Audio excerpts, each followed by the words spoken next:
Hello, everyone, and welcome to Chapter 1 of the Heritage Collection, The First Night. For everyone joining us, this is a new, different type of content that you normally would find here on the Arc-Light Court, as tonight is a Monster of the Week actual play series based in the world of DC Comics, and very specifically in Gotham City.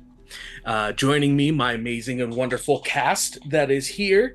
We'll go around, have everybody introduce themselves and just their civilian names currently before we jump into tonight's episode.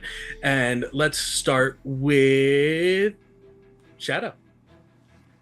I am Shadow or Josh, and I'll be playing Richard Maxwell. Hell yeah.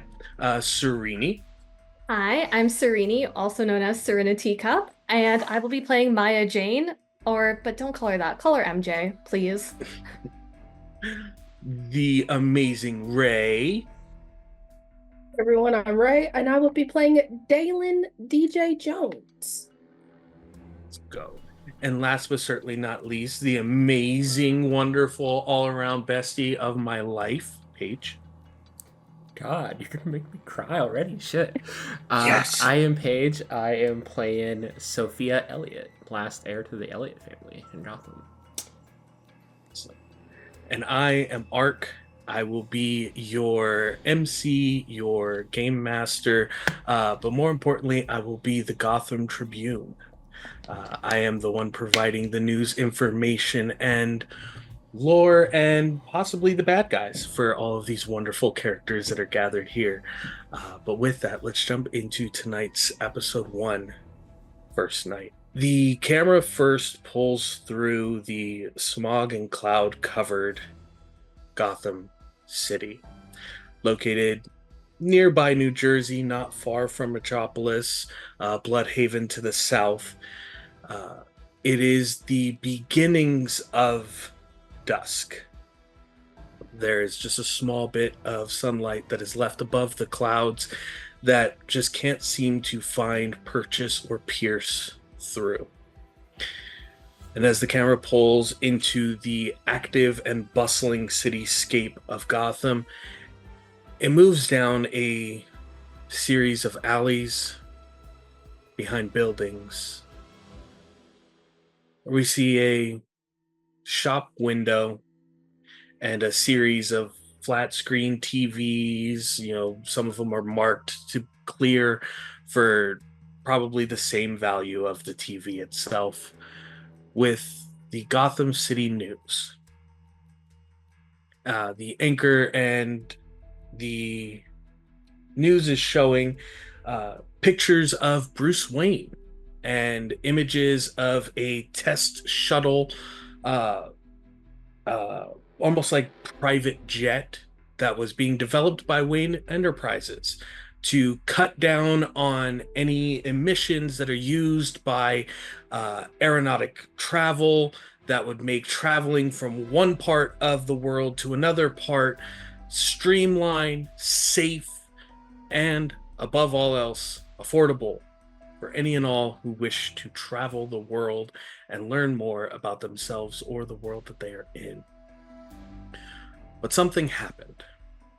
A handful of people who were on this test flight with Bruce Wayne, to include noted reporter Clark Kent, the leader of Queen Industries, Oliver Queen, and a handful of other close friends on board this test flight. A blip of energy, and then the shrapnelled remains of this jet. Confirmed by the Justice League, this jet was sent somewhere, and the occupants were safe, but aren't accessible. They're sending people out, they're looking all over to find and bring these important, prominent figures back to Earth and ensure their safe return. Even more jarring to that, having avoided interacting with the playboy billionaire philanthropist of this city, its cowled guardian, its dark knight, made a statement that he himself was spearheading the investigation and making sure that the patriarchal son of Gotham would return safe. As a flash of a newspaper covers the glass where this newscast was going on and shows crime rates skyrocket. Street gangs have moved past petty theft and are getting involved with some of the more notorious rogues and villains that dwell within Gotham City. GCPD is working their best. All officers are constantly dispatched. Even some of the special response teams have been around the clock working. And the same message on every page. We need the bat. We don't need the playboy. Richard. Dusk is beginning to settle over Gotham. The sun is finally set. Alarm on your probably third generation, as we're currently at the 12th generation of smartwatches, goes off to let you know that it's safe to go out and look into these strings of robberies. You want to describe Richard and them getting ready to assume their new or well-established persona? Yeah. So Richard is a very thin, well-kept man, but you can tell by looking at him, he's had his mosh and punk days. He still has a buzzed haircut and his hair's dyed green. You can see the piercing marks on his ears where he's had several different piercings. But they've kind of started to close up and heal. And he wears a very nice, fully tailored black suit with a white shirt underneath and a purple vest underneath his jacket. He's mid to late 40s. But with his suit, he still holds some of that punk mentality of he's got his Chucks on. He's got tattoos that you can see show out from underneath his collar of his shirt. And he's just starting to get ready, putting together his suit and putting on his shoes. He's drinking black coffee and kind of looking through the news before he heads out. And as you're heading out, you get a message back from one of your old friends who went corp at Queen Industries. Margot lets you know that the thread that you sent in has some level of like Kevlar to it. There's even traces of like inlaid circuitry, even on just this thin strand that you had sent over.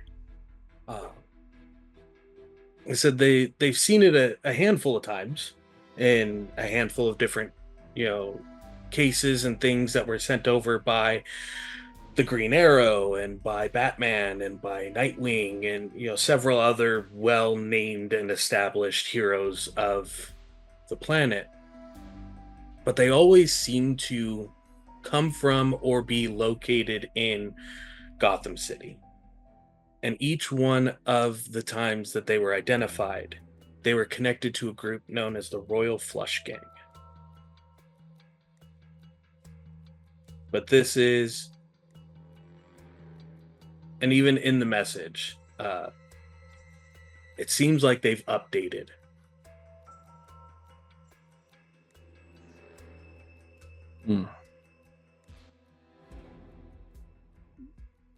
Does it say how they've updated it, or just that it's been updated? Do you message them back? What do you mean by updated or something Mhm. along that line? Um, give me, for a first roll, give me a investigate a mystery. Okay. So it'll be 2d6 plus sharp.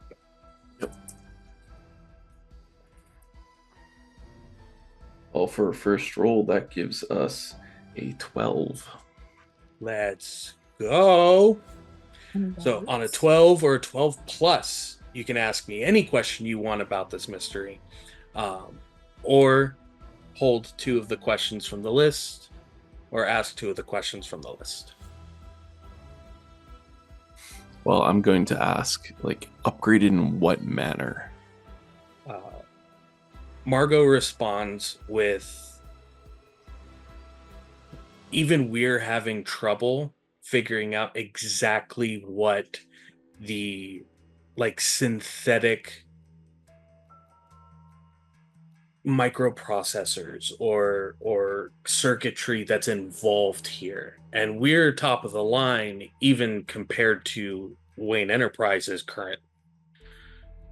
We're having problems figuring out how they even got it working in this way, or what an entire suit of this thread would be capable of. Okay.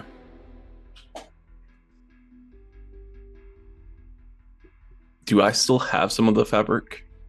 Yes, you still have about seven or 8 strands of it. They were taken from each one of these robberies that had occurred. Okay.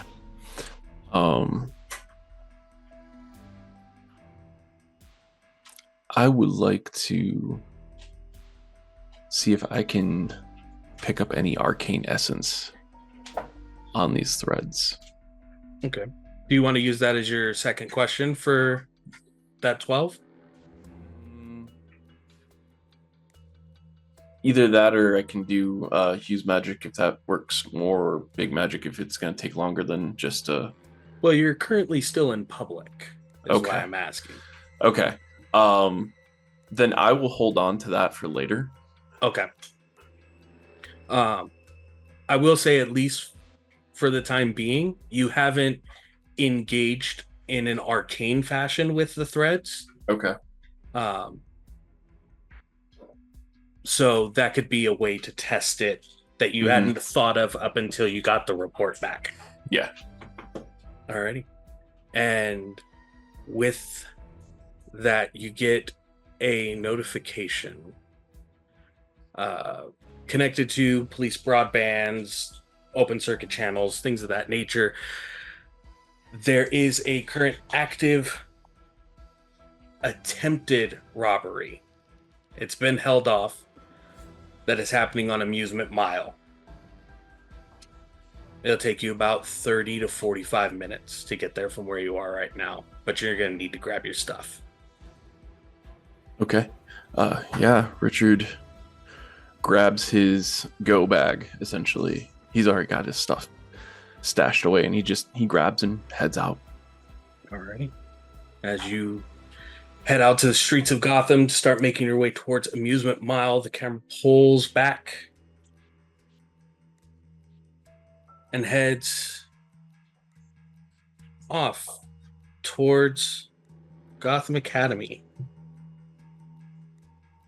MJ, you just got out of the research center of Gotham Academy.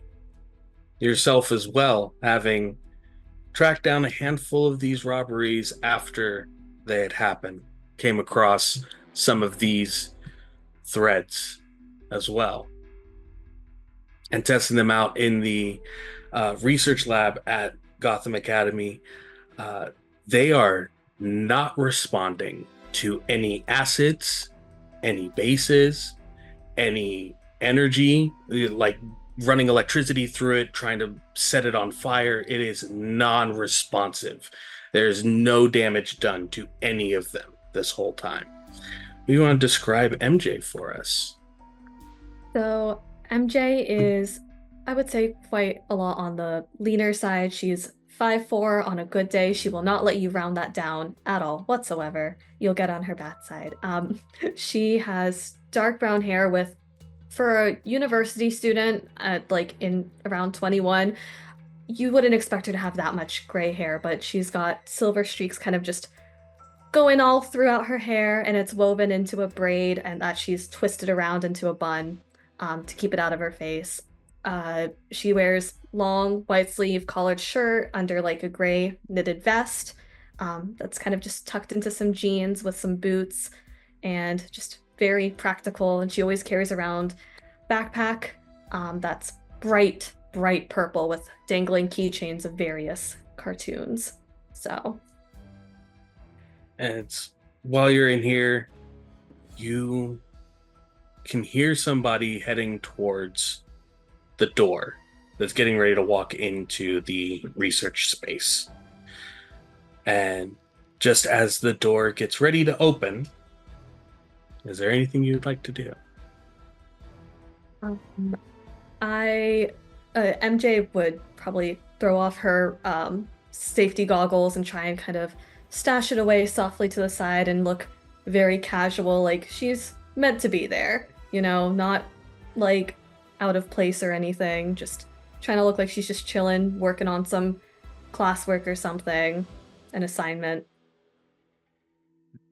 Well, as you are getting things tucked away, I'm just getting ready for class for tomorrow. I'm making sure I'm ahead of the curve, at least for a little while. In walks a familiar face, one that you've not a competition as far as in class to who's smarter or who has better grades, but there's always been that small competitive nature between the two of you. Around 5'6", very broader shoulders, but still very slim for the body type. Bright blue hairs, roughed black hair that looks like it was probably done earlier in the day, but from countless times of putting their hands to the side of their head or running it through their hair, it's now just pointed in 17 different directions. You see Timothy Drake, or Tim, as everybody refers. He was walking in, backpack over his shoulder, same white button-up shirt on with the academy, symbol on the front pocket. Sees you in there and goes, "Oh, MJ, hey, how's it? I didn't think anybody else was gonna be in here right now." I could say the same for you, Timmy. What are you doing here? You know that this is my study space. I was hoping to see if tomorrow's assignments were already written on the board. Okay, well, take a look, genius. They're right there. I mean, we don't have to be like this when nobody else is around if you don't want to. He turns his backpack over, opens this like pocket of it, and pulls an energy drink out, and just like immediately cracks the top of it and starts taking a drink before like casually stepping between the tables towards the whiteboard. She rolls her eyes and kind of looks away, and she's like, those are gonna kill you one day, right? Yeah, well, taking a deep breath in Lower Gotham is also just as cancerous and deadly for me. So, I mean, at least this tastes better. Are you sure there's better flavored ones out there? She's kind of like trying to nitpick at every single thing at this point, just to be extra obnoxious. He like looks at the can. He's trying to see where the flavor is, like the name of the flavor is written on it. He's all, "There's pineapple in it. That's got to be worth something." You can see there is a level of tired and wear to Tim that normally isn't there. It looks like he's been up for endless nights at this point, and he has abandoned all facade of the nature he normally carries himself with. He gets to the board and he's like, nope, nope, nope, nope. And he's Okay, like okay. wiping his finger through one of the equations on there and changes like a 4 to a 7. And it's like every once in a while changing small things on it. Okay, that should be fine now.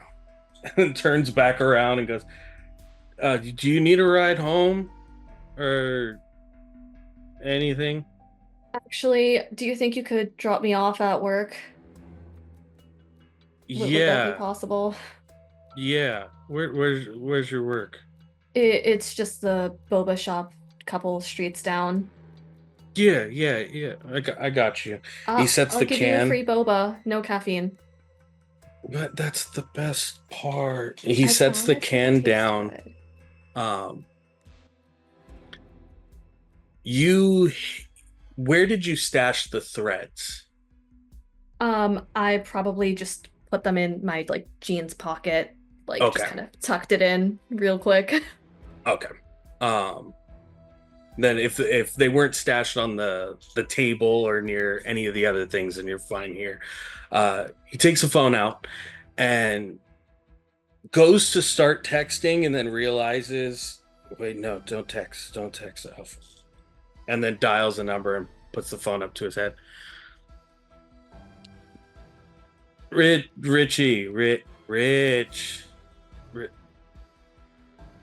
Can you tell Alfred to come pick me up? And one of my friends needs a ride to work. No. They legitimately work there. It's not anything. I'm at school. I'm on my. I promise I'm on my way. I'm gonna be there. No, I'm not gonna stop and get more. Rich, can you just tell Alfred to come and pick me up? And then he hangs up the phone, puts it in his pocket. He goes, "Okay, they're gonna meet us out front." Um, Does your friend want extra boba too? I can set something up to go. I don't mind. I don't know if Alfred's ever had boba. Honestly, Do you have teas? I mean, it is tea, but I can whip something up in the back because I don't like that sugary crap either. I thought Well, it was an actual tea shop. You know, Al's old. Okay, so are we talking like English breakfast kind of tea, or are we Yeah, talking? yeah. I can make something for him. Earl Grey is his favorite. I I I could work with this. I Okay. got that. Is there anything we need to grab before you go? Anything? I'm good. Do you want some help noting down the assignments though? You look a little. Oh no, I got. And he like taps at his head, and you see one little puff of hair that was the last piece gelled down, finally just sticks out. She reaches into like the side of her backpack and just kind of hands him like a extra hair tie, like here. Maybe try this next time you're in the lab. Yeah, definitely. And he like slides it up his wrist and then throws his backpack on. Just pulls his phone out. He goes, "Yeah, they're outside now. So yeah, we'll head over." As you guys step out of the academy, you see a very old but very high-end vehicle parked out front. Uh, Somewhere in the ballpark of maybe the late 50s, early 60s, but definitely that double R sticking out of the front of it gives away the Rolls Royce. And you see an older English gentleman standing at the back door with it open, a very soft smile on his face. Hello. She taps on Timmy's shoulder and kind of just like whispers, am I allowed to like even breathe in this car? Oh yeah, absolutely. You could honestly probably empty your entire bag on the floor in here and nobody would be the wiser. No, that sounds like a really bad idea. He walks forward. Master Drake. He says, Al, I love you, and I want you to be 100% aware of that right now. This is MJ. Hi. We're going to be taking them, dropping them off at work. And then Dick said he needs me home ASAP after that. So no stopping for coffee. But MJ is getting you a really good tea. And he's like half leaning against the old Englishman. And he's already like pushed the hair down on his head. And it's like, okay, Master, we'll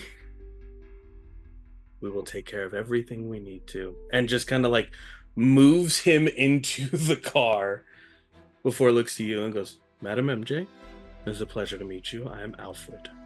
Thank you, Mr. Alfred. I appreciate this. And she kind of just gets into the car trying to be as like make herself as tiny as possible in the back. So she's like not touching anything. She's holding her backpack like on front of her on her lap, seatbelt on because safety's important.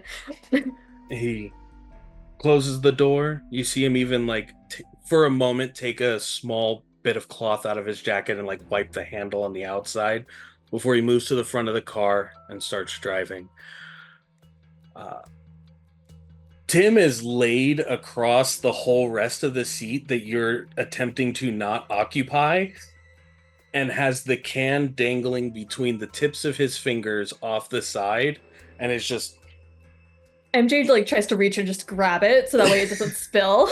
And like she's just like trying to reach across without like touching him or reaching too far with like the seatbelt constraints. She's just like trying to make sure it just doesn't fall and put it in a cup holder. go ahead and roll act under pressure for me. Darn it. That'll be 2d6 plus cool. Okay, that is a, if I can math, plus what? Cool? Cool. That is a 6. Okay. So on a 7 to a 9, the keeper is going to give you a worse outcome, hard choice, or price to pay. Each time you've gone to reach for the can, you don't know if it's because of how the car is moving or the way that it's swaying from the liquid motion in the can. You keep just barely missing it each time. But if you genuinely want to grab the can and move it into a cup holder of some kind, there is a greater than 90% chance you will spill the can on the floor. Oh no. I think she's still gonna try nonetheless, just because it's in her character to just try and do her best. As you finally get purchase onto the can, you feel the liquid roll one way and then up the front where it's been opened, and you see what would possibly be just a simple drink out of this can come splashing against the seat. This very fine blackened leather that looks like it's been sheened and polished for the last 5 decades, every single day for an hour, just beads over it and then hits the carpeted floor. You have it in your hand now. She grabs it and puts it in the cup holder and then like pokes Tim as much as she can to kind of like get a rise out of him and be like, Tim, look at what you just did. Oh. Wake up. I definitely didn't put that there. And then just looks directly Gravity at did. you. I was trying to save you. You were holding it precariously in your hand while you were asleep in a car. It would have been This fine. is your fault. Liquid motion equilibrium would have ensured that nothing would have spilled out of it. My hand was limp don't enough that nothing science would have me. happened. It would have been fine. But Kid? now, and he looks down and he goes, yeah, they can clean that. I'm not touching it. And then he grabs his can again. It's at this She tries to time kind of like here- hold it out, like grab it before him and like hold it out of reach if she can. Is that possible? He's already got it in his hand. As he sits up with the can, you get a text message on your phone. As you've set up Google alerts for these current robberies. And there is one matching the description of these threads that is currently in progress on Amusement Mile, roughly about 10-15 minutes away from work. Okay, so she's looked at it and she's like, okay. I mentally like preparing and like gears are turning in her brain. Like, okay, once I get there, I'm just gonna have to offer like, hey, have him come back another time. I've gotta just quickly dip instead. I'll leave a note on the door, pretend to go in, and like then just dip out the back. The car comes to a stop just outside of the boba shop. Tim goes, "All right, well you can give Alfred his, and you save mine for a study day or something, or bring it tomorrow. Or I know you'll be mad at me if I don't take it, but I've got to finish this." Actually, do you think Alfred will be dropping you off or picking you up tomorrow? Because I think it's gonna be a really busy rush. Can I like do you Yeah, think he would yeah, mind? absolutely. Alfred, and you see the door off to Talk your to him a bit side gets nicer. opened up. He goes, MJ's walking into a rush, so tomorrow morning she's gonna bring us both of our drinks so that she doesn't put anybody else's service. And he goes, "None the wiser. That's not a problem. Enjoy Thank the you, rest of Mr. your evening, Alfred. madam." And he And offers a hand to help you out of the car. she takes it and she's like, thank you so much. I will make sure I have something super duper special for you. I have a whole idea in mind." And then she kind of just rushes into the store and says hi to like her coworker, but then kind of rushes into the back break room. And she's got like a kind of to go bag like that she keeps at work. And she's like, I got a blast. Kind of heads out the back door. Love it. And as MJ goes racing out of the back door of the boba shop, Sophia, Yo. today's tennis matches are quite possibly the most boring thing that you have had to ascribe yourself to in the last 5 days, but you signed up for it and you're not a quitter. Mm-hmm. You want to describe Sophia for everybody? Yeah, Sophia is about 5 foot tall, very lean, muscular build, but very thick legs for some reason. She has like a bob hairstyle haircut, just completely black hair, with piercing blue eyes, I believe. And she's always either in school uniform or in sports gear. So right now she would be fully decked out in like a navy blue and black tennis kit for Gotham Academy. And you've already completed your set. Essentially, nobody leaves until the final set is completed. And for the love of all things worth your patience, Mm-hmm. them bringing in some of the younger students of the academy to see the players and get a chance to play a set with some of the tennis team members. This is dragging on way too long. There is one thing that catches your attention, though. Mm-hmm. Damian Wayne, the newly introduced to the world son of the, beacon of Gotham City, Bruce Wayne, is and has been annihilating each one of your teammates, even though they are 5 to 6 years his senior. And it's not just how good he's playing that has caught your attention, but also the way in which he plays. These aren't normal tennis swings. These aren't normal foot placements. This isn't normal form. Every time he's hit the ball, it seems like he's been aiming for the other person. And not in a matter of, oh, return to serve or return to set.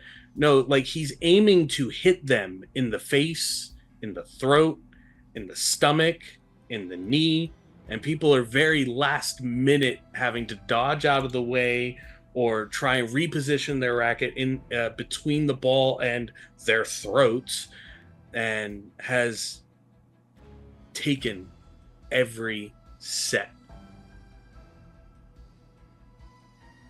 And he's starting to walk towards you. As he's walking towards her, she kind of snaps out of like the board and puts her face on, like, "Oh my God, Damien, that was so great! Oh, like, I'm so shocked someone at your age is so great already. Are you ready for our match?" Thinking that somebody's age is a way to gauge their capabilities or their prowess is the most immature thing I've heard anyone in this establishment try to say to me at any point in time. But you seem to be the one who leads this collection of amateurs. And if I am to join this team or make some kind of relevant name for myself in the competitive natures of this establishment, then I need to defeat you as well. This little shit. Yeah, we can definitely play a match. Yeah, let's go, I guess. You know you're a little intense, right, kid? If that's intense for you, then I would be ready to step down from your position as team captain. As he moves to the other side of the court immediately. Yeah, as soon as he turns her back, her face just flips again, and she's just glaring at this little shit as he walks away. Alrighty, so are you looking to make a statement? I'm gonna beat his ass. I'm gonna. Okay. Roll to kick some ass for me. Yeah, of That's course. 2d6 plus tough. Okay, cool. What is my tough? I think it's decent. Yeah, it's +1. That is an 8 on the die, so a 9. Alrighty. So you give a strong serve, and almost trying to point out the offset positioning and racket position and technique that this child, because that's what this is a child who just dared to disrespect you in front of your team. Mm-hmm. We weren't even supposed to be having any of the children here today. This was supposed to be just a practice match and then go home and be done for the night. You place this serve at the farthest point on Damien's side.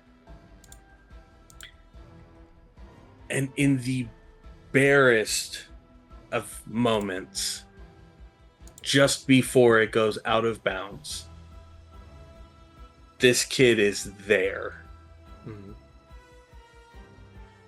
But the racket scrapes the ground and pops the ball up. You can tell that it didn't purchase in the way that he wanted. It didn't go in the calculated manner that he was preparing for, but it is up. And you can't see where it's going to land. It is out of current sight, and now it's coming in. And it is just above your head. Okay. What do you want to do? Since he's like overreached in the back. Way overreached, full overextend, and clipped the ground, which sent it. Yeah, I think she's straight. like running up because it's like lobbing down towards her, and she's just gonna like tap it over the net to like the right side, where he can know there's no possible way he can get back to it. You just pull your head back and tap forward as it goes over the net, and you see this kid. Head is maybe 3-4 inches from the ground, low running to try and get to where this ball is going to connect. And there's a chance. You're looking at how fast he's running, the direction he's moving, the angle he's at, but the racket is too far back.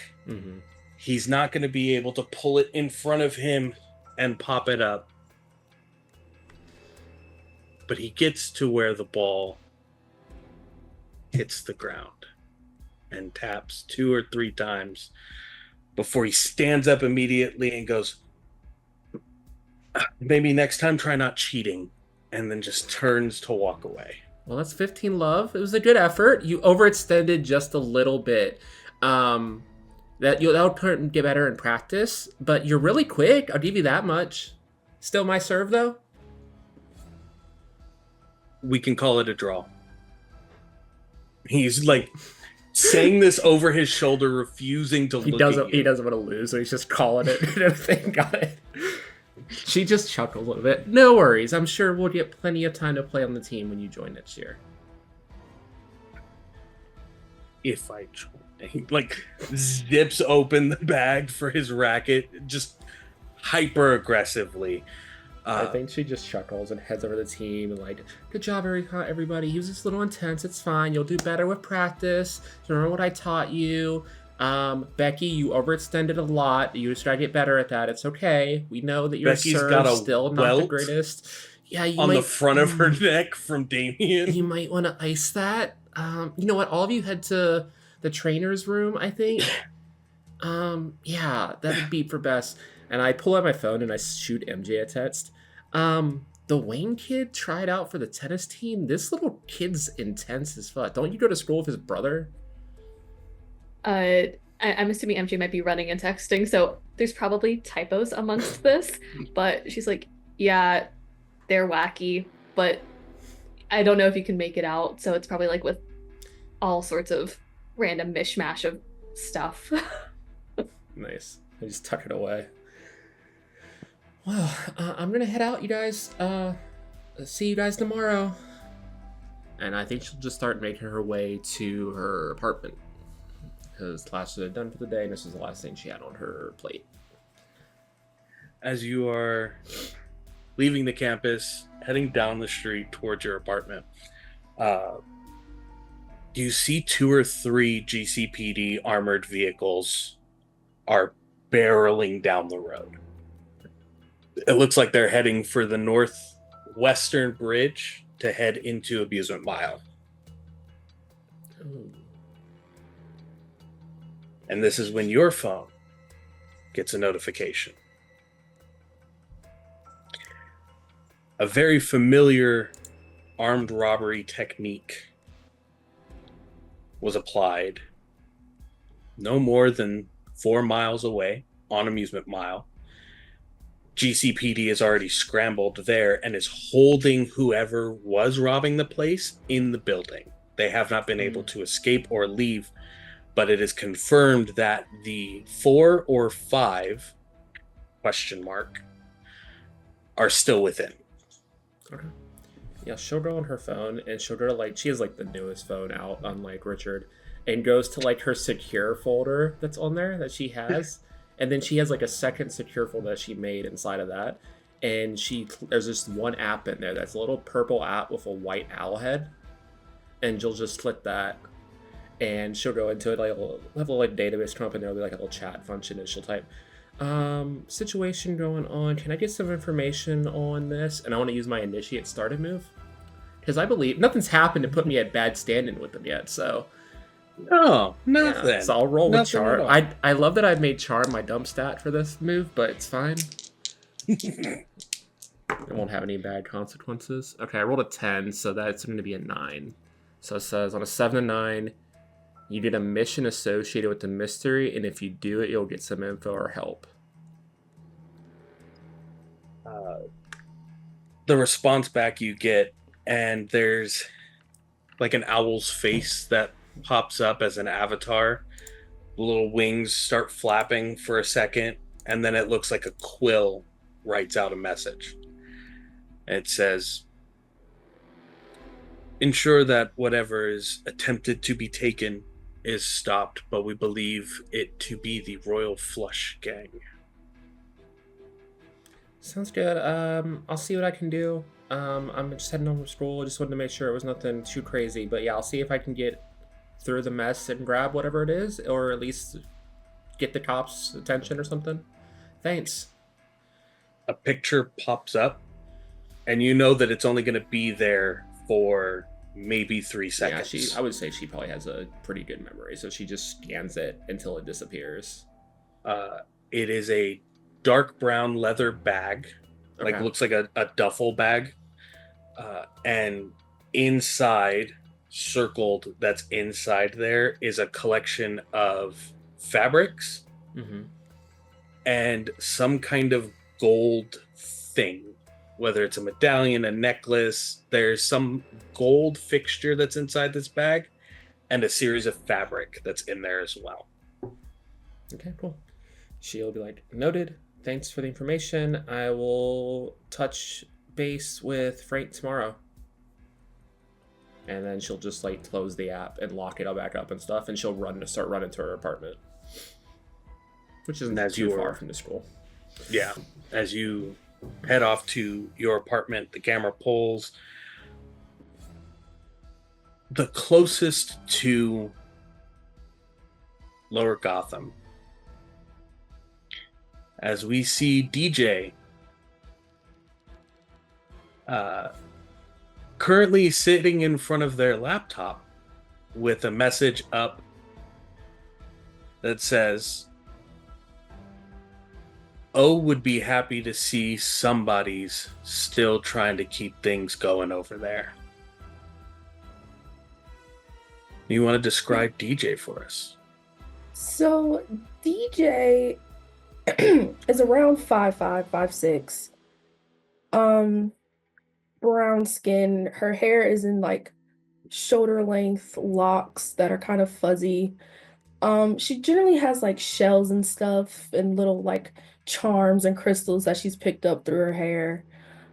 She always has headphones around her neck or on her ears, blasting who knows what kind of music, if there's any music playing at all.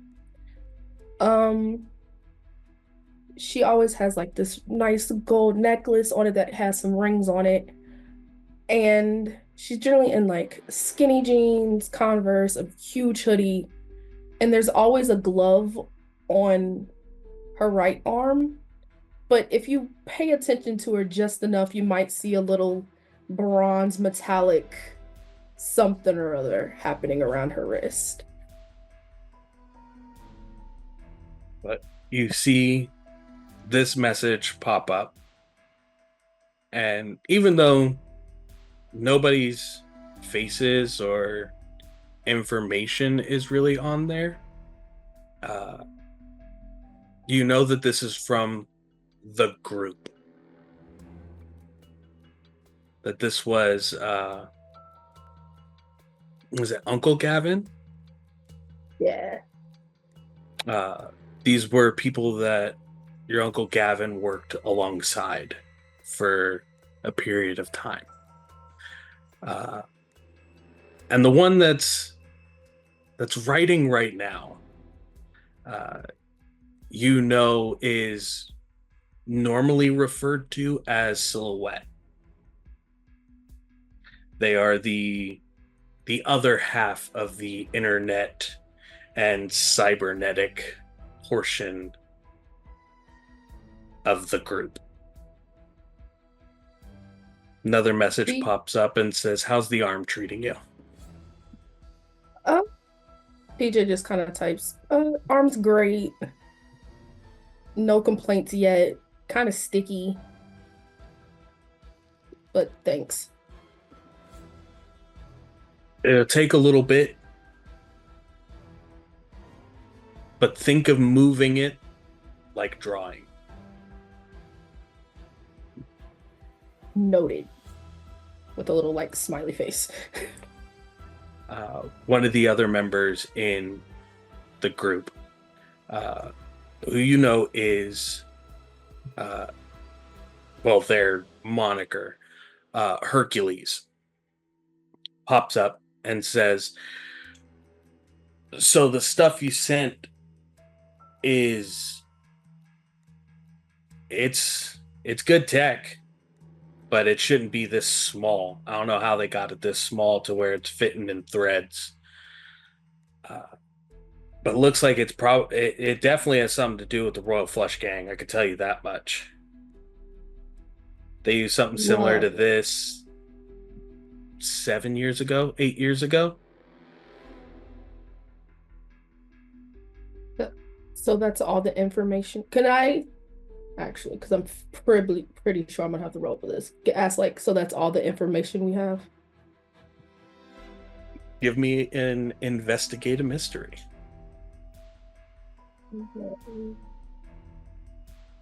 That'll be plus sharp.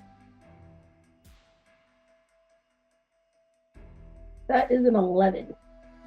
Ooh, let's go. Okay. So you can ask 2 questions. Normally, there are only things that are on the list for investigate a mystery, which is what has happened here, what sort of creature, what sort of thing is this, what can it do, what can hurt it, where did it go, what is it going to do, or what is being concealed here. You can ask me any 2 questions you would like.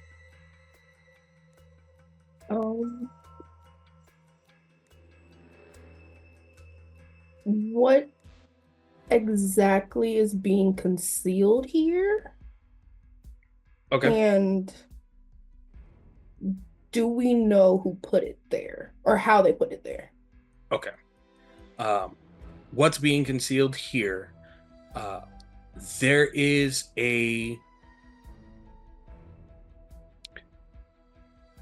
there's a level of technology that you know and like everyone else knows, essentially, that no one else has access to. Everybody's trying to have the next greatest thing out there, and everybody's trying to get it to be as small as possible. This has a level of circuitry and interface to it that seems closer to something like the Justice League would be using.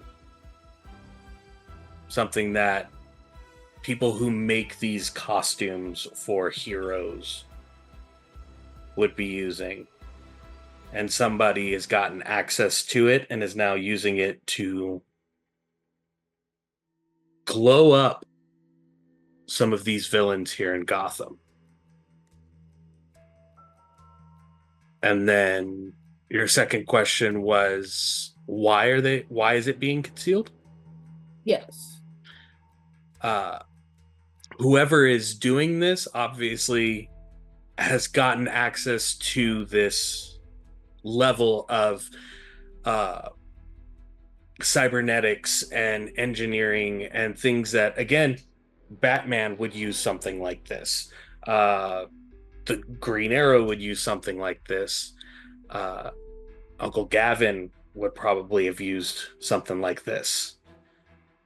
And if it's ended up in villain hands, in the crime side of things, either somebody talked or it was stolen.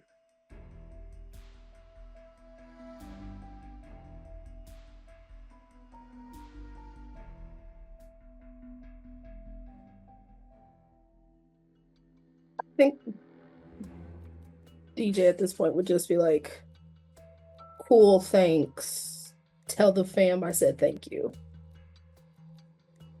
You just get a series of thumbs up, and instead of heart, like hand heart emojis, you see they all make an O.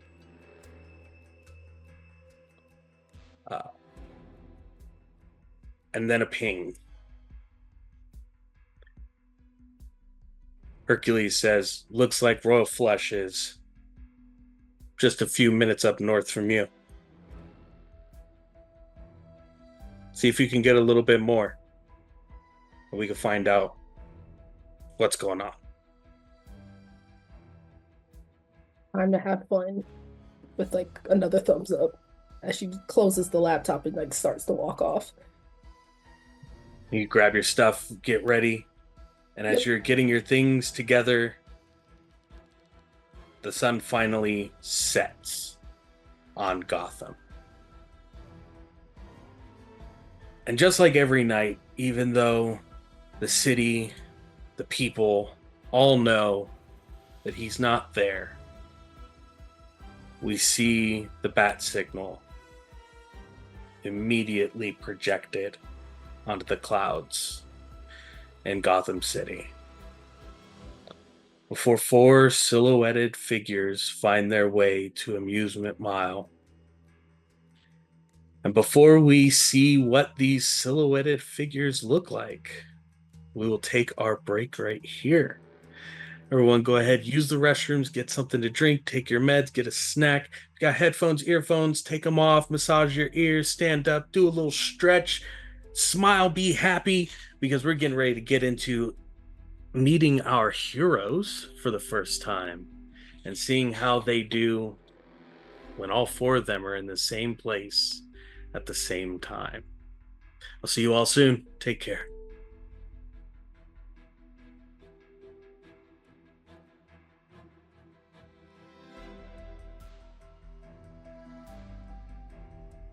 And welcome back, everyone, to the Heritage Collection, Chapter 1, The First Night.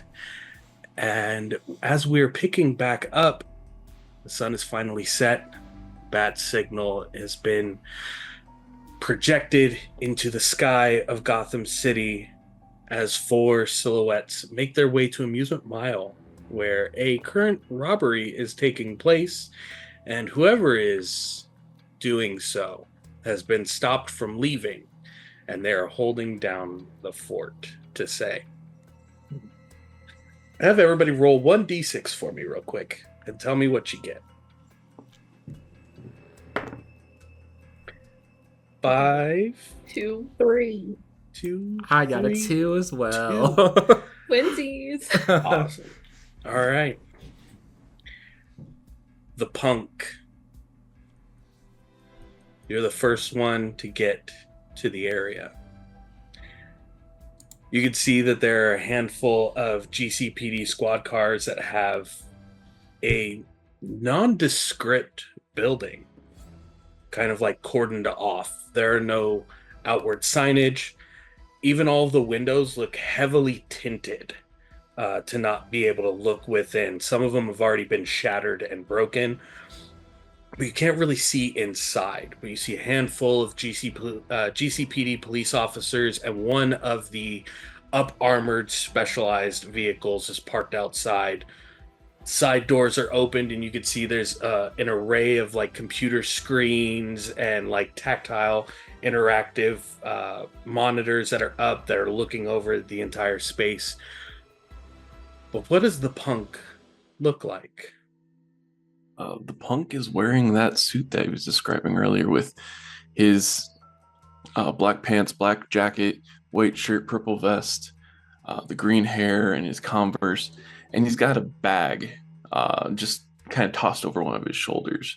And he's going to start to kind of scope out his way in past the GCP. I was like, wait a second.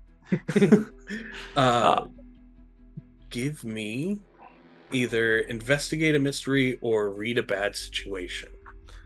I'm going to read a bad situation, but I'm going to open up my third eye. All right. So let's hope I don't fail on this.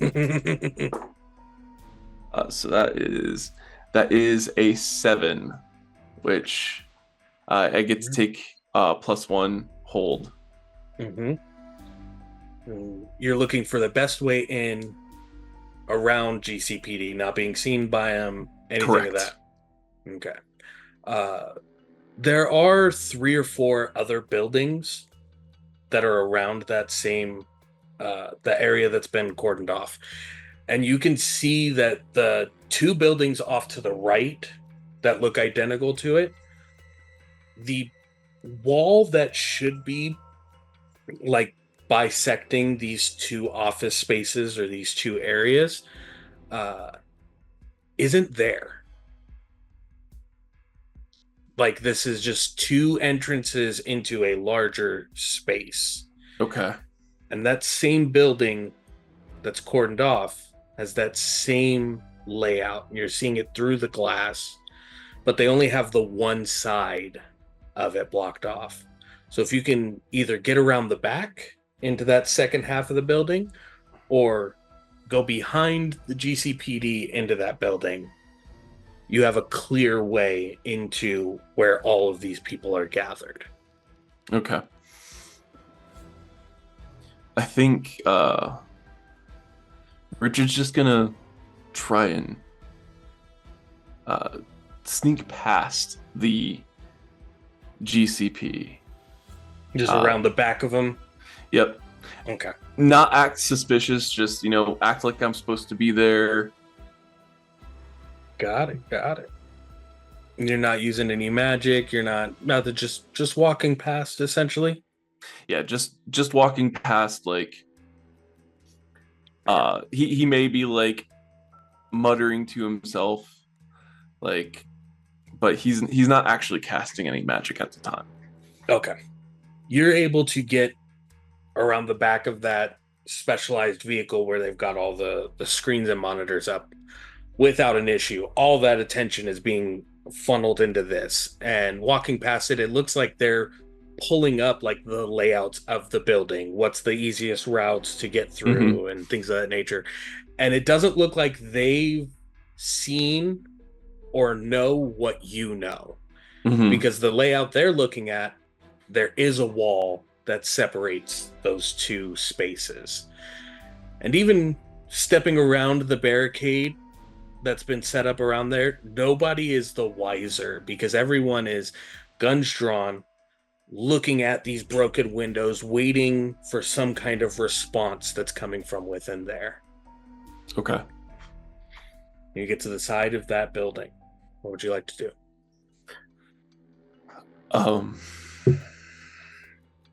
Is the door unlocked? There is no side door. Okay. There's a door on the front. There's the two doors on the front of the building, and then it's like wall, like stone wall down the sides. And then there looks to be some kind of doors at the very back of it. But you're pretty sure this barricade wraps around that farther end, keeping an eye at the back door. Okay. Are there any windows? Yes, there are several of these like heavily tinted windows that are along that side. Okay.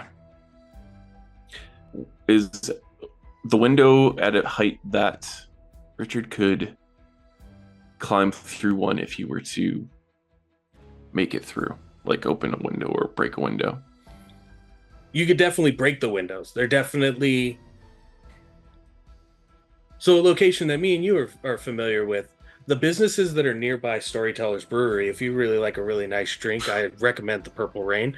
We got some in stock right now. The businesses behind it have those same tinted windows where it's got the pane at the bottom, the metal piece between it, and then the larger pane above that. Okay.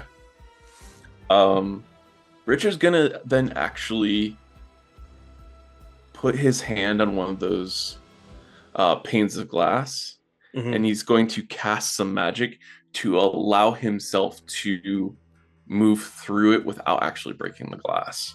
Alrighty, go ahead and roll me use magic. All right. That is an 8. All right. So, as you put your hand to the glass, the bag over your shoulder, you're casting, and you start stepping through. You feel the glass start to reverberate against it right as you're about 3/4 of the way in. If you ditch the bag, you could step through and it won't break. It's not going to shatter, but it is going to break. If you keep the bag, it's going to spiderweb. Is it laminated glass or is it? Yes. It's heavily tinted laminated glass. It will spiderweb but it's not going to shatter. Okay. So if I ditch the bag, it's just going to spider web, but it won't shatter. If you ditch the bag, that won't happen at all. But if you keep the bag, it is going to do that. He's not concerned about property damage as long as it doesn't make too much noise. Okay. It's not gonna make nearly as much noise with the lamination and the tint that's on it. It'll just be definitely noticeable later. Mm-hmm. Yeah, he's gonna go through because he wants to keep his stuff on him. Okay. As you finish stepping all the way through, you feel once you've passed through that threshold that just all the way up. And you're now inside. In the space that you're currently standing in, there look to be like showcase boxes that would have like jewelry or like collectible cards would be in of some kind, but they're all empty. Nothing has been broken. It doesn't look like the doors on them were unlocked or were shimmied in any way, but they're all empty. And on the floor in front of you, you see 5 floating, very large playing cards just floating above the floor with various bags set on top of them. Okay. I don't see anybody around these at this point. Are you looking for people? This is just what you're currently aware of once you've stepped through the glass into this dark space. I want to see if there's anybody in the immediate vicinity of where I'm at right now. All right, roll me read a bad situation. Okay. That's a 5. Oh, wait. What's my plus on that? Oh, it still makes only a 6. Yep.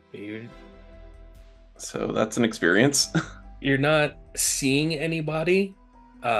You just stepped into a very dark showroom, essentially. And this is all you were able to take in at the moment. And as you're still looking over everything, you see the bags on these floating cards. Camera pulls away. Revenant, where do we find you looking over this scenario? If you can describe what Revenant looks like currently.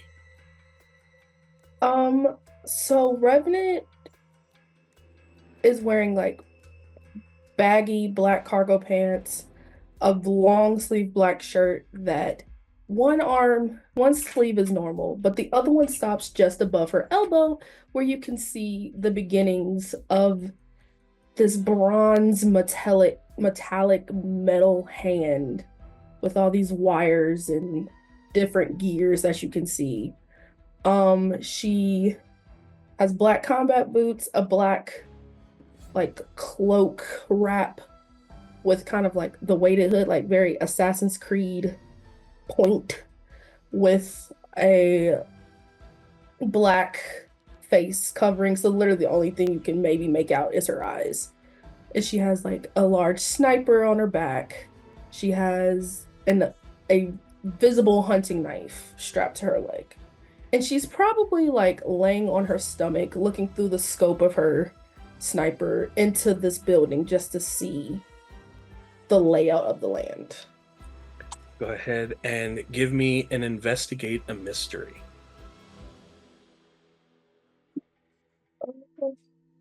Sure. Okay, that's good.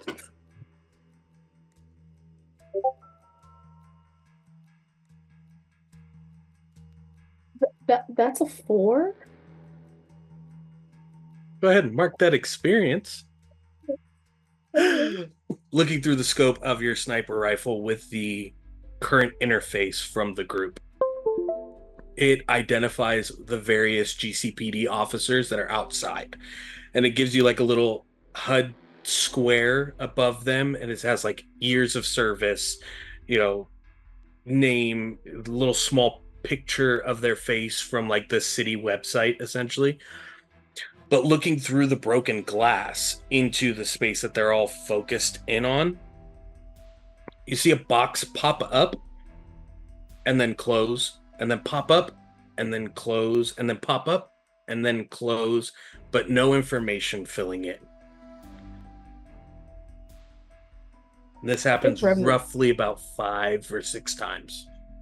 Revenant's just gonna like tap her scope just to be like, all right, maybe not, and just I think she's just gonna stay there for now to see if anything changes. Okay. While you were up there, looking through the scope, little box pops up. The first part of it is kind of messed up. Like the writing just isn't clear. You see Maxwell was a last name. And you see somebody with a bag over their shoulder, but walking behind the officers to the building connected to the one that's currently being robbed.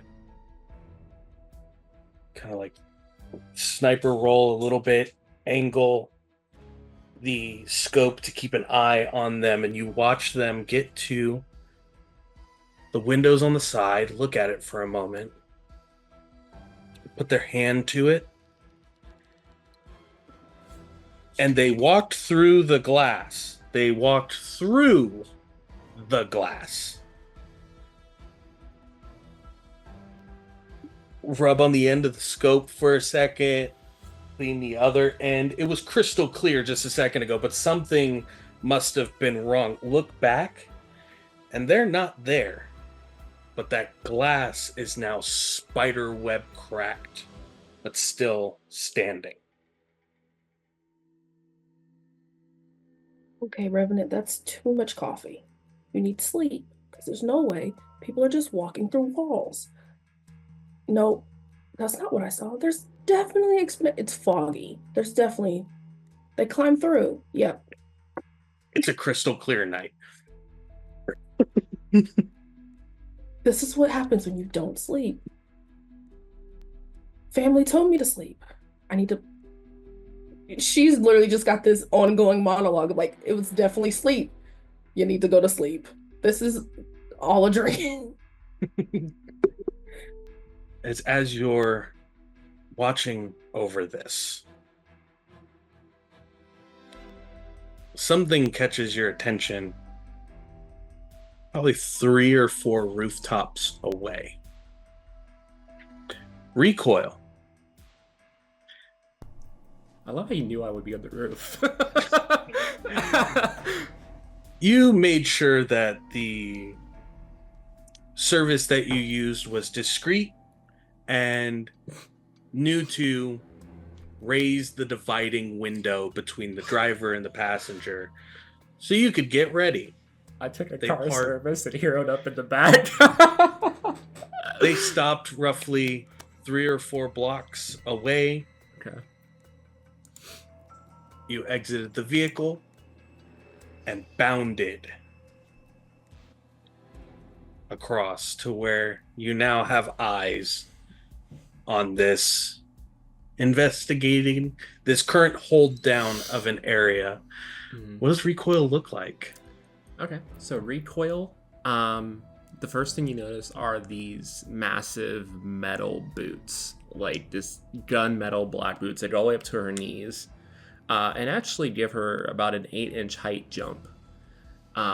She's wearing black and red accented like cargo techwear pants that go all the way up high-waisted with a like kind of like drawstring band around the waist.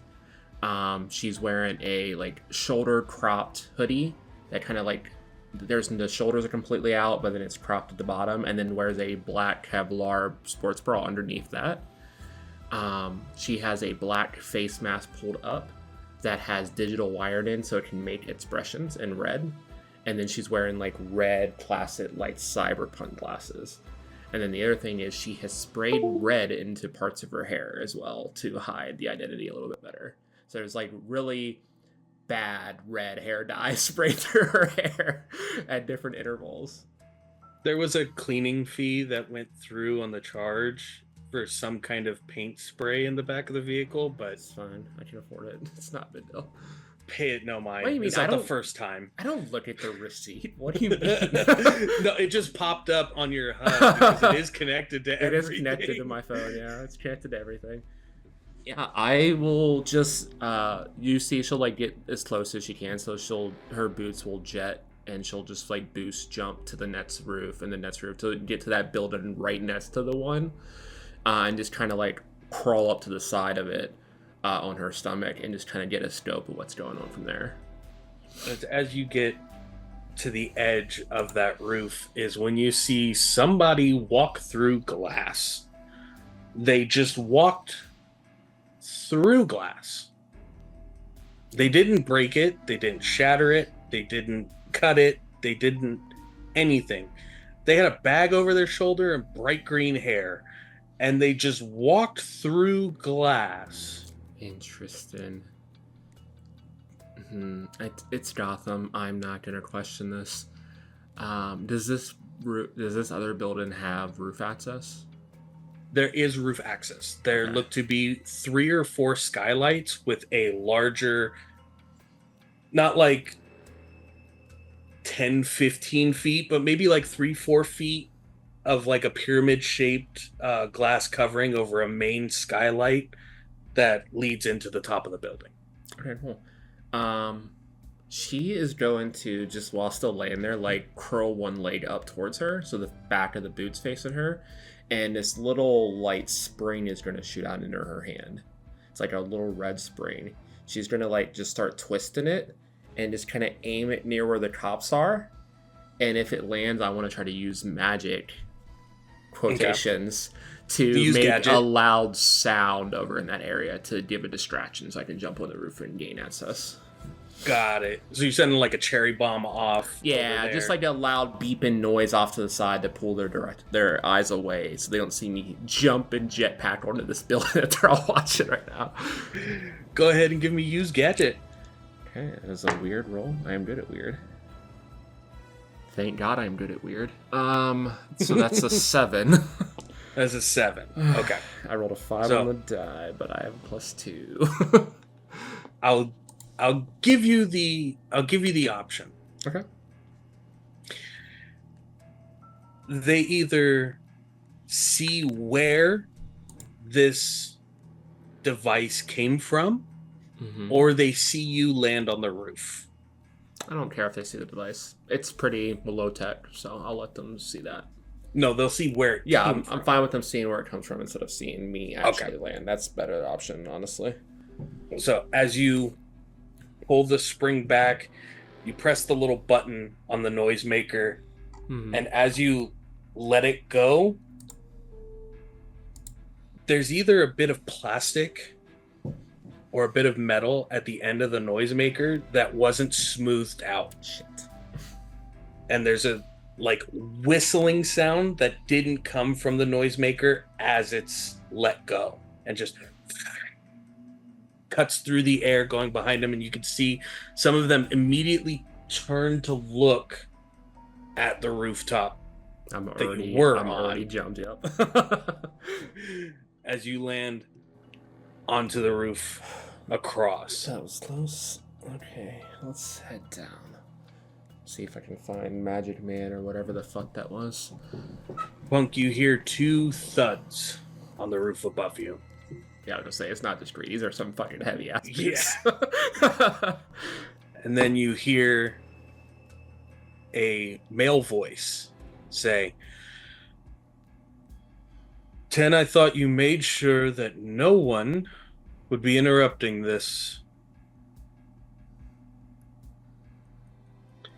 It's a familiar voice, Punk. Not one you've heard in a while, but you would recognize that voice. But maybe not the person. Like, the name hasn't come to you yet, but you know that voice.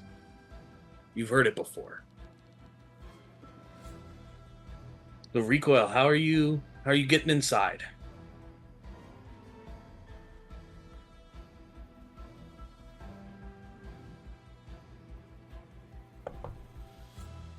Recoil. Sorry. So you said there's just like a roof access, like is it just like a door that heads down into, or is it kind of, or is there like a skylight, like there's type glass? four smaller skylights, and then one larger one in the center that's got like this pyramid glass Okay. lattice. I think she moves to the big one to kind of get an idea of what's in there first. Alrighty. As you get over to that one, looking down inside, you see creepy glass walking guy, bright green hair. You see four, looks like giant playing cards that have various dark leather duffel bags set on top of them. And then you see about 4 or 5 people dressed in all white costumes from head to toe.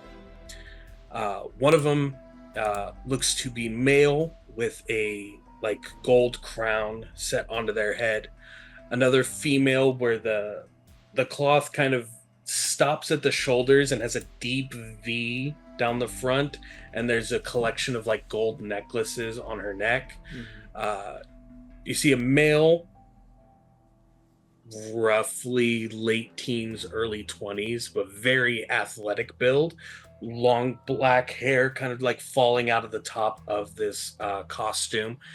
A female, or at least looks female, again head to toe, with a large number 10 on their back in black, and then a nondescript 6-foot tall hulking figure that is also covered in that white fabric with just a large spade on the chest and on the back. I think with seeing all that, well, first off, do I see the bad that I was sent a picture of anywhere? You see there's like 8 or 9 bags that are all the same as the picture. So they all kind of look the same. Got it. Yeah.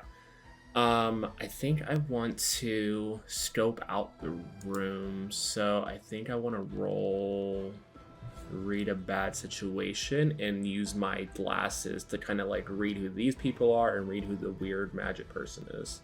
Alrighty, go ahead See and what I roll can that read a glean from bad this. situation. Yeah, that is sharp, so that's a +1. It says That's a 10. It says you're looking down into that space through the glasses, connected to that information broker and their database of information. Genie, there were stairs, like a fire escape stairs, the back of the building, and the guards the police officers there just happened to not be looking in the direction you were walking down that alleyway. It's like fate itself made itself apparent for you to look into this as you get to the top of these of this little ladder on the back of the building. What does Genie look like? So Genie is wearing a fully black, like I guess you could call it like a blouse or a kurta, where it's long sleeve. It goes down to just above her knees. Not a lot of embellishments or anything going on. Black, just normal fitted leggings, and like a purple silk sash that just kind of goes from her right shoulder tied at her waist on the left. And she has like a purple kind of mask covering the like all the way from like her neck covering up to her nose, so only her eyes are visible.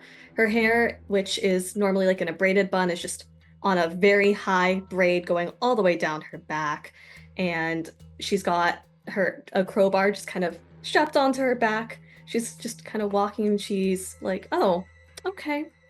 I guess no one's here. I'll just kind of, walk up and see what's going on." She's not the most like, she's just like, "Oh, okay, cool. I'm ready. Let's go check this out." As you get to the top of this, fire escape ladder, up to the roof, you see someone in tall boots looking through the skylight, like scanning over the area. But you know that's not what you're looking for. So she's like, she kind of like stage whispers to like that person. She's like, hey, and waves like, what you looking for? You okay? Shh. I'm in the middle of something. Hey, it's not nice to shush people. She starts walking a little bit closer, and she's like, and wants to like kind of look down. She's like, what are we looking at here? There's a lot of people in there. You need to be quiet, okay? So the best way got it. in is through that skylight lattice that you're standing in front of. Just right through it, okay? Cool. Just right through it is the best way in, because any other way will make you seen by everybody on the outside. Yes. Oh, I was just gonna say, like, are you trying to go in? Yeah, we're going to in a second. I'm assuming you're here for similar reasons. You can join me if you be quiet. My lips are sealed, and she pretends to kind of like drag a zipper across, but she doesn't actually throw away the key. Like, she throws away the key, but then like when she thinks that Recoil's not looking, she kind of just air grabs it back and puts it in like the pocket and like biggest threat is definitely the nondescript hulking the figure. Guy? Yeah, I figured. And info on the glass walking person. Yeah, does he pop up on any of my information banks? You see a first name starts to get written out and then is wiped off, but all you see is the last name of Maxwell. When the first name started typing, it's like the letters started twisting in on themselves and pulling away from being digital, and then were whipped away. God, I hate fucking magic. Magic's so fun. Don't you have like a sense of like wonder with the world? That's not what I was talking about. That I point to him. Like, that dude walked through a window and has some weird ward on him for info. So I don't know who he is, whether he's a friend or a foe. Revenant, you now see two people standing on top of the building that this robbery is taking place in. I am one of them immediately just so I can like try Ray, to if you get shoot me, information. goddammit.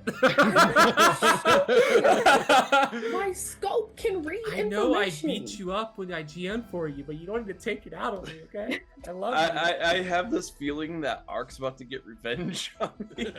It's fine. One of them in massive tech boots, and as your scope zeroes in, it starts registering electronics and devices within the boots themselves. It doesn't say what they are, but it is picking up on various things inside the boots themselves.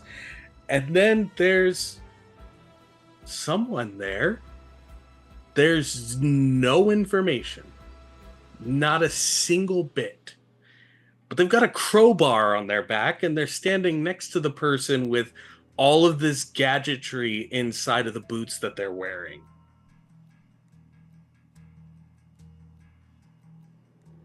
Oh. Do I want to call in? I'm going to have to roll for it. But I would like to contact someone in the family and just be like, send like a picture in of like, do you have any information on them? Okay. For that, roll investigate a mystery. And while you're doing that, Punk, as one of the lights from the GCPD helicopters passes through the skylights, you now get a visual of the Royal Flush Gang, of all 5 of them within the space. Mm-hmm. And the big guy is starting to glow. At first you thought it was light, like reflecting off of the white suit itself. No, they're glowing. And that aura Okay. is just starting to pulse and get bigger and get bigger. All right. Richard's not gonna wait around, especially since he heard stuff from the top. He's just gonna step out and kind of call attention to himself, to the group. Just go, "Hello, puppets." 4 faces immediately turn to look at you. And as he's doing that, he is going to say an incantation as he pushes out forward towards the big hulking guy, and he grabs out from his backpack a cricket bat. He is going to do a ball of energy that goes towards the big guy, and the goal is to kind of freeze him in place. Okay. All right, go ahead and roll that for me. Okay. We're just gonna tap the royal flush chain apparently. I love this. That is a 13. 13. Okay. All right. So, as you step forward, you see the other members of the Royal Flush Gang immediately turn and see you, finally. And it's as they all have that look of acknowledgement, even through the masked face, the mask that they have on their face. There's an instant like, oh shit, when the cricket bat comes out and they see a collection of energy start to wrap around the bat itself. And you're connecting with the big guy, or are you just sending it off of the bat into the big guy? Just sending it off the bat like I'm hitting a cricket ball just straight at him. All right. So that deals 2 harm, correct? It would deal. Hold on. Actually, it would be 3 harm because it's a +1+ restraining. Yep. So 3 harm would be dealt to Ace. Mm-hmm. And as a bonus, exactly what you were looking to have happen starts to happen. You see not the figure itself start to get frozen in place, but the aura that was coming off of the body, that glowing energy, just seems to be stun locked. Like it's trying to push more energy out, but it's not allowed to. The fates, magic, and all that is a part of the weave is saying, no, you only get to get this far. No more, no less. You stay right here. Revenant, with a 12, you get a message back very quickly from Silhouette that says, Gotham's weird. No answer. And you can see that there was well over 270 search requests of the person in the image, and nothing came up.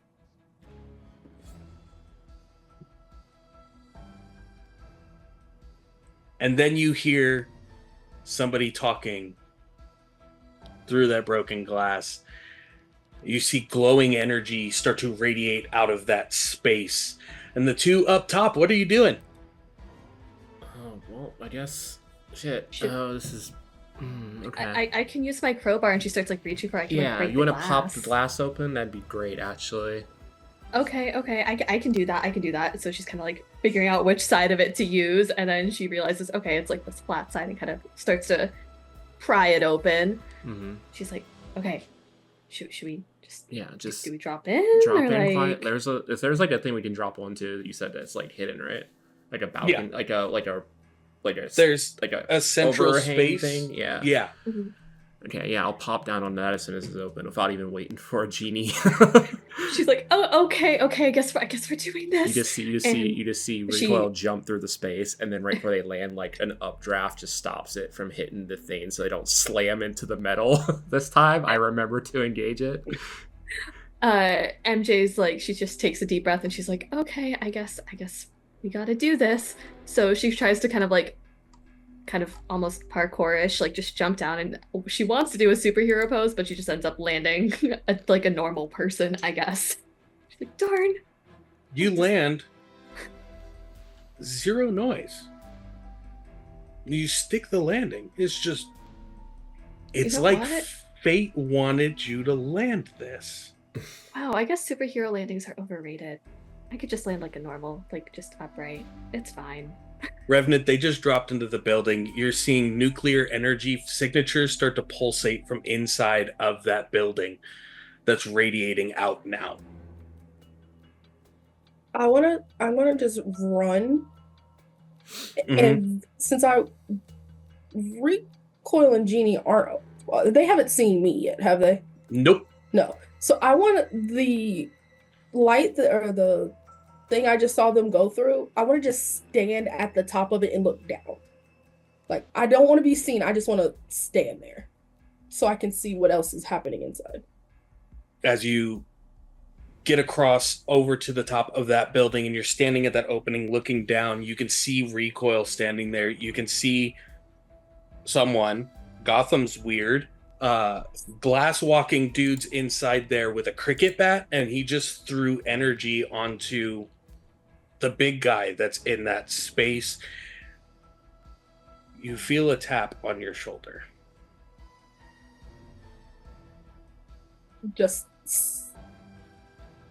I'm gonna just not go for the sniper, but go for the knife and just slow turn.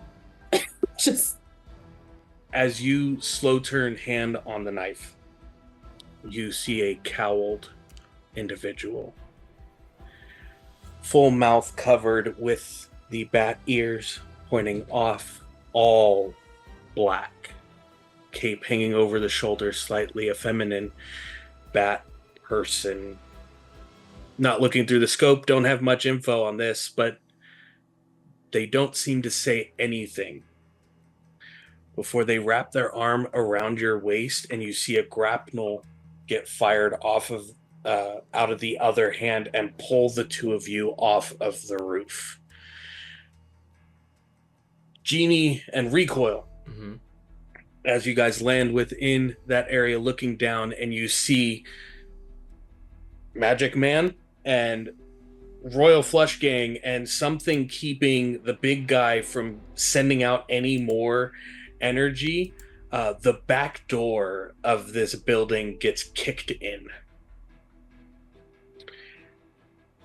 Crimson red helmet on, what looks like a brown leather jacket over body armor, maybe, possibly. Two guns in hand, comes running in and just starts opening fire.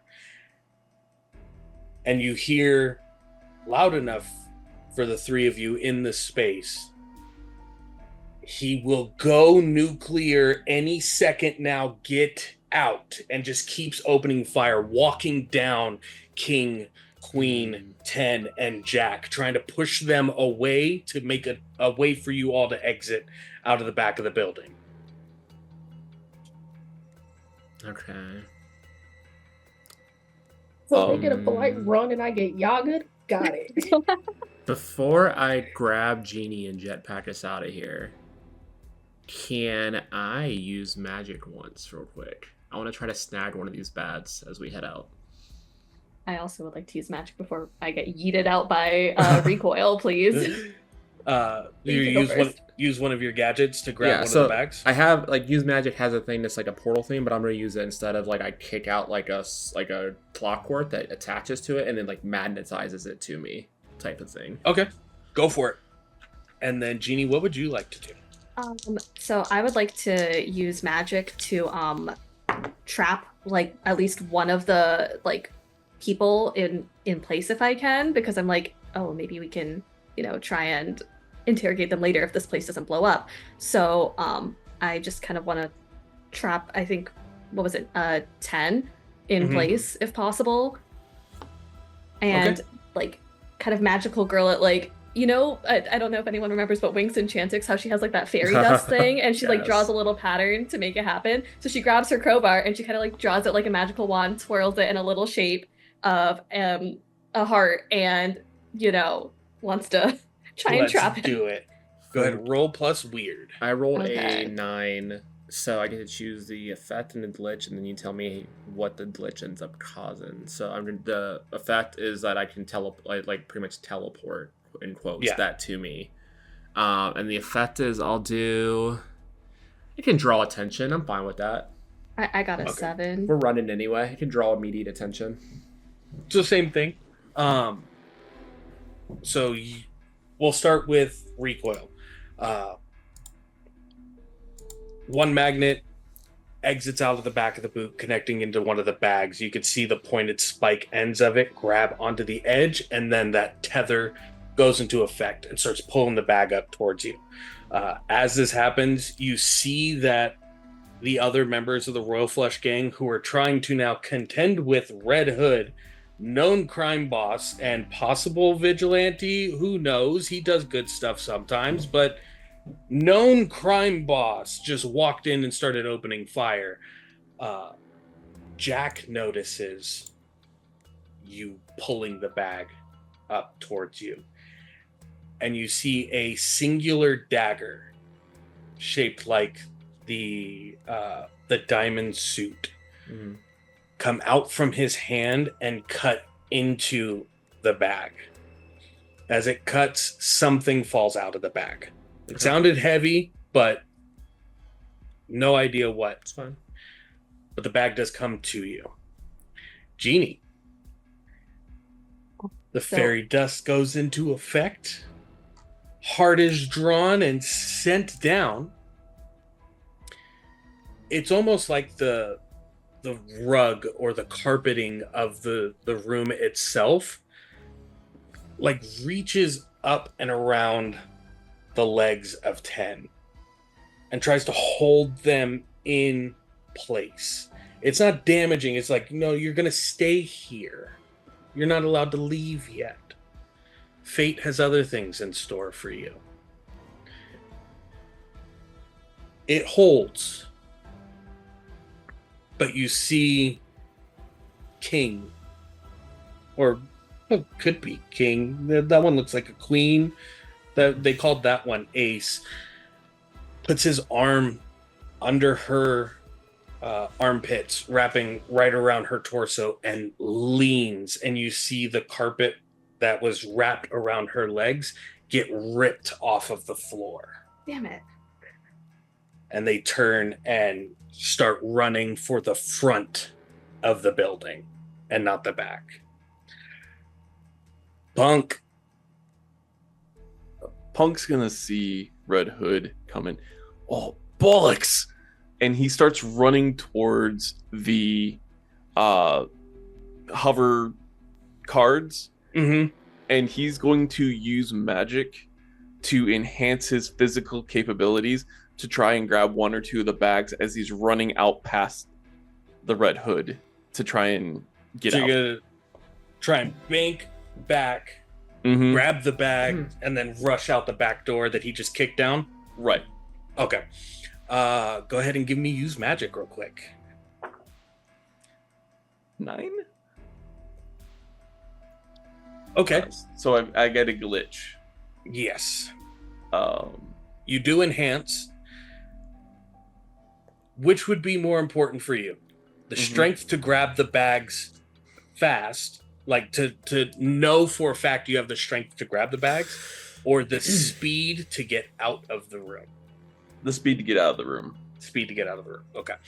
So as you enhance your body, turning, Cricket Bat goes into the bag, and it's as you're putting it into the bag, the speed kicks in, and you are just 2 paces past the bags and just fuck it and keep going towards the back door. You make it out the back door, and you can see there is what looks like a heavily modified jet car of some kind parked at the back of this building, that once you get out the door, it is just boom right there. And there's no way left and there's no way right without either running into this thing or hurting yourself going over it, essentially. Okay.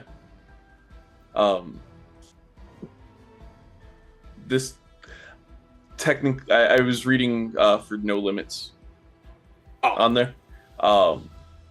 So instead of a glitch, it ends up being I could take a harm instead of having the glitch. Okay, yeah, so we'll do that. You grab 2 or 3 of the bags in that motion, heading towards the door, and you catch your shins on essentially the side paneling of this armored vehicle. And I just pretty much eat shit into the... Yep. Recoil, you are able to get yourself and Genie jet propulsion up and out. And as you get over the threshold of the roof, something goes wrong inside. A massive explosion detonates. Genie looks back and she's like, thanks for getting me out of there, bestie. I don't have a name for you. Also, this is terrifying being very high up. How do you deal with this? She's just like trying to just yap as we're because she's jetted nervous. to the air. You talk a lot, don't you? You Yeah, get used I do. to it.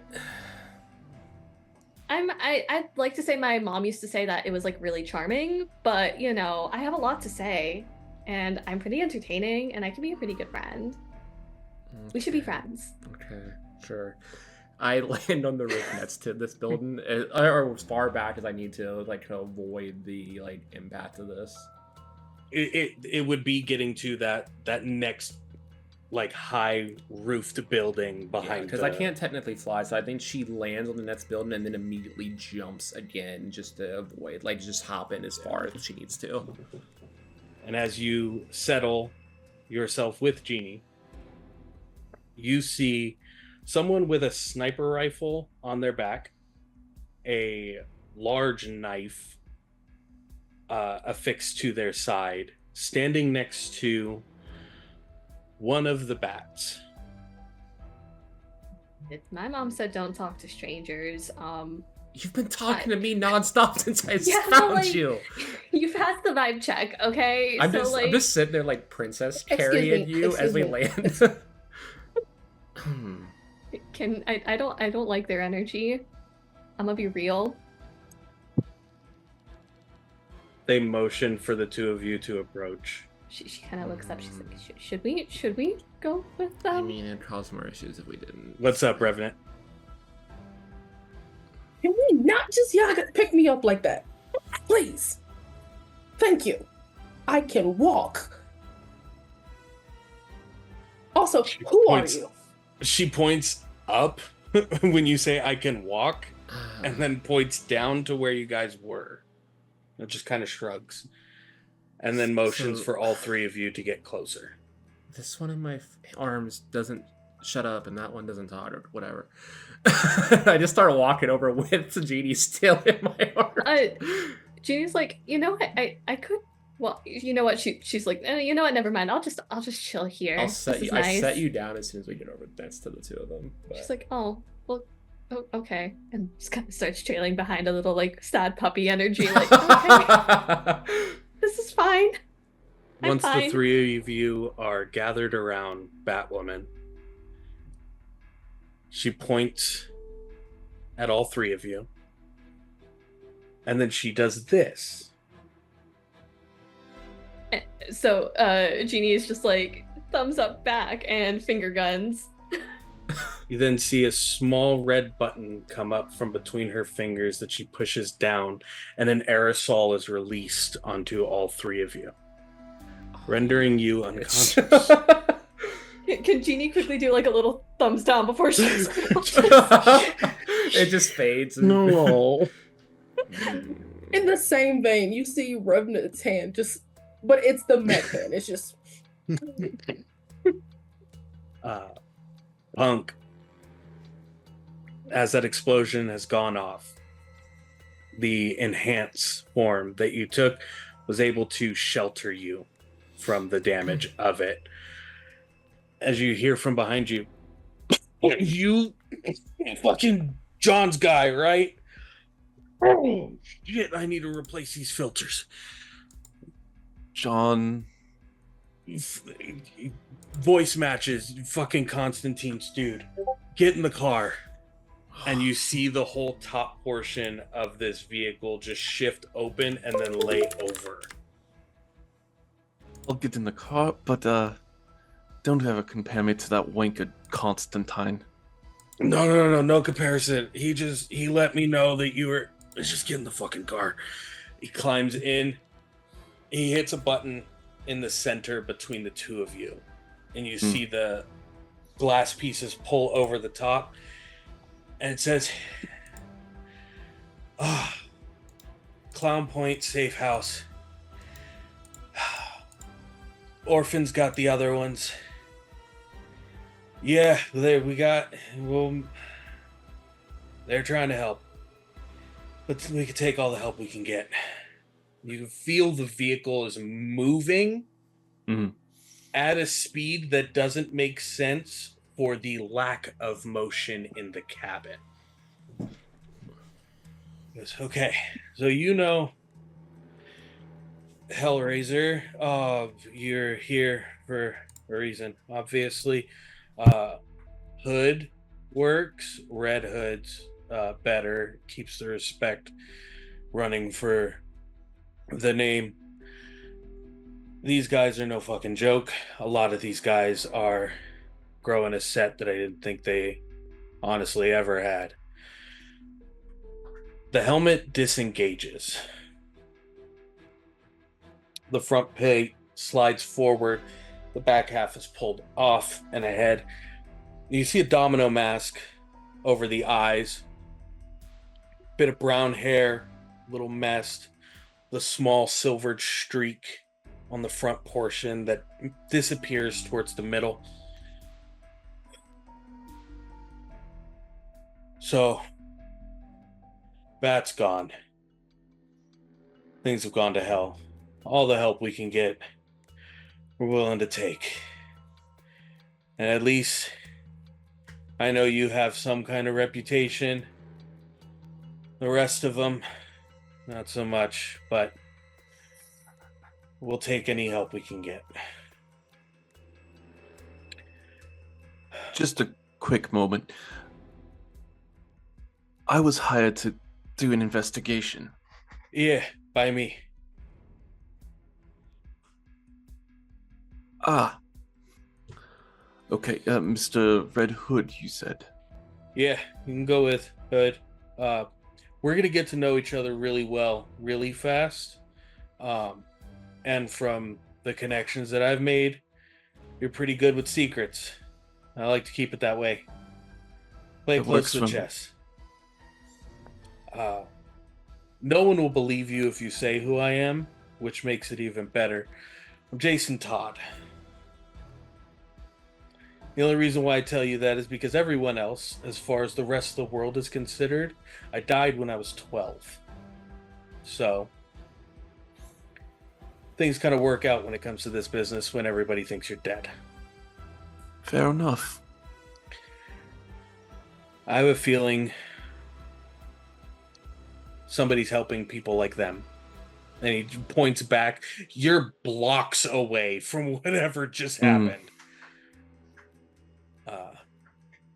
Somebody here is helping them get to the point where they have all the toys and tech they need to keep up with the Bat if we get him back.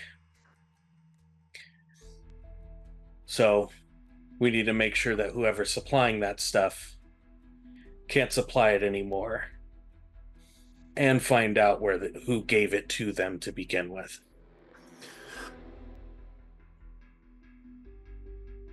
Okay, this is much more of a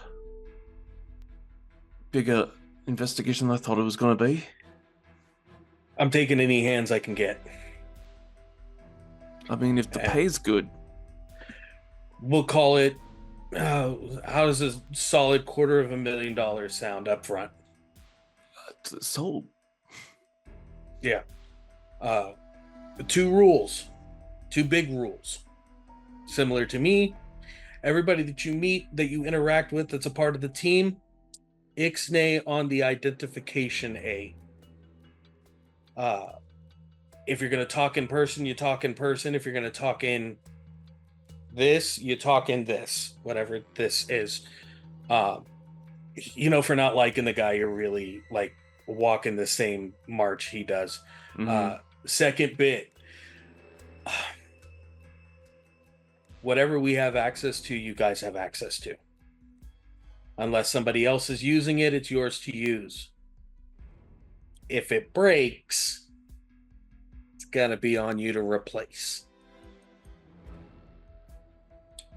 Fair enough. I mean, I don't really use much of the tech stuff, if you haven't noticed. We've got other contingency stuff that you can use. You feel the car now get to the front of what looks like a toy factory, like it was some kind of like toy assembly warehouse that has Wayne Enterprise gates around. Like the building was condemned at some point. The gates just open. These are chain link gates, but they just seem to automatically open as this vehicle approaches. And then a ramp gives way as the vehicle goes under the building. Richard's gonna try his best not to look impressed. So this is the toy factory or the toy shack or whatever cute, fun name you want to give it. Honestly, I just avoid this place if at all possible. Anything you think you'll need, we can try and get in here. There's already some stuff in here. The rest of the people who are there working with you will be working with you as well. This will be your team, since you guys seem to be all gung-ho into going to the same place at the same time. I have no idea who any of those people were. Oh, we don't have to play the charades or however you guys say it across the pond. It's your team. It's your team. Oh, okay. I probably should get the names in. That'd be a good idea. As the car comes to a stop, you see a female figure in what looks to be a Batman stylized uniform is laying 3 people on like a long table and just setting them down, and then looks at the car as it stops and then gives a thumbs up as the glass opens, separates, and settles. And Jason gets out of the car and goes, "That's why, honestly, if anybody ever asks, I'll deny it. You're my favorite. I don't need to, no need for conversation, no need for small talk. We get a job, we get it done, and it's just taken care of. No showman, Bodhi, fucking pretend to be hero shit." They're gonna wake up here in probably about 20 or 30 seconds.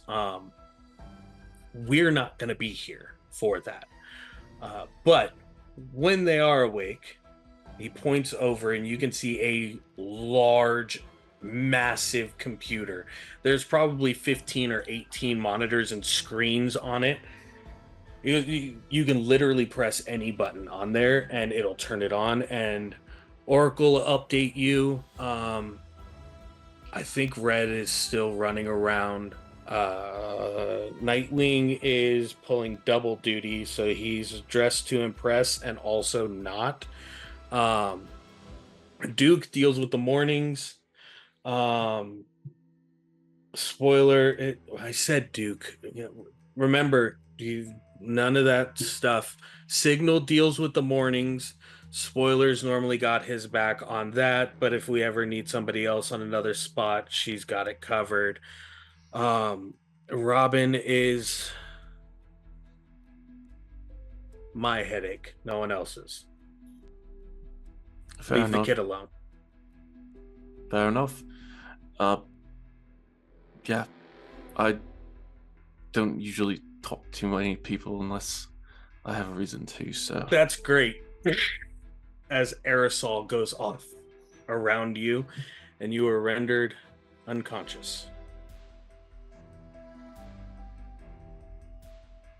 As the four of you awaken inside one of the safe houses of the Bat family, you see one of the screens on the computer turn on and says, Team 1 identified. Picture of Recoil and Sophia side by side. Punk and Richard Maxwell, but both pictures are the same. It doesn't make sense. Would you see Revenant and Dalen Jones side by side? You see Genie and MJ side by side. Team 1 activated. And that's where we will end tonight's episode.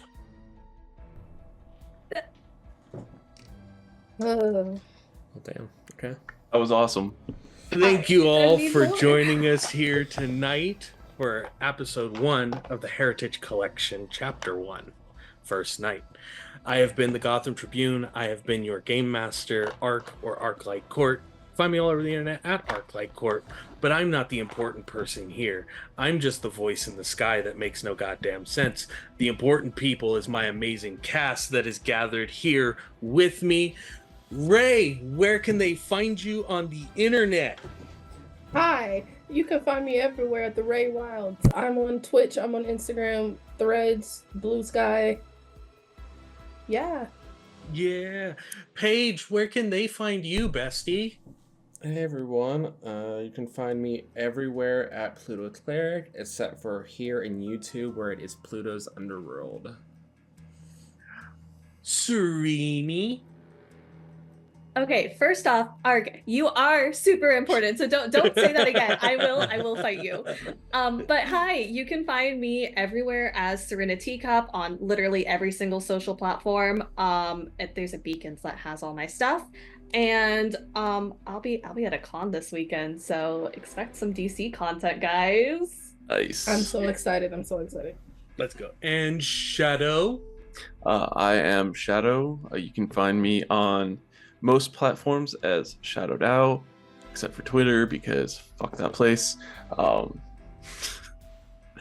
But yeah, love playing tabletop games. I do have the last AP, which was also Monster of the Week, up on my YouTube channel where Ark got his character beat up. No. This is gonna be a thing now. Oh yeah. Thank you all for joining us. Thank you all for being here. I appreciate it entirely. And we will see you guys as the Heritage Collection back here again on February 17th at 6 p.m. Pacific Standard Time. Take care. Have a good one. Good night.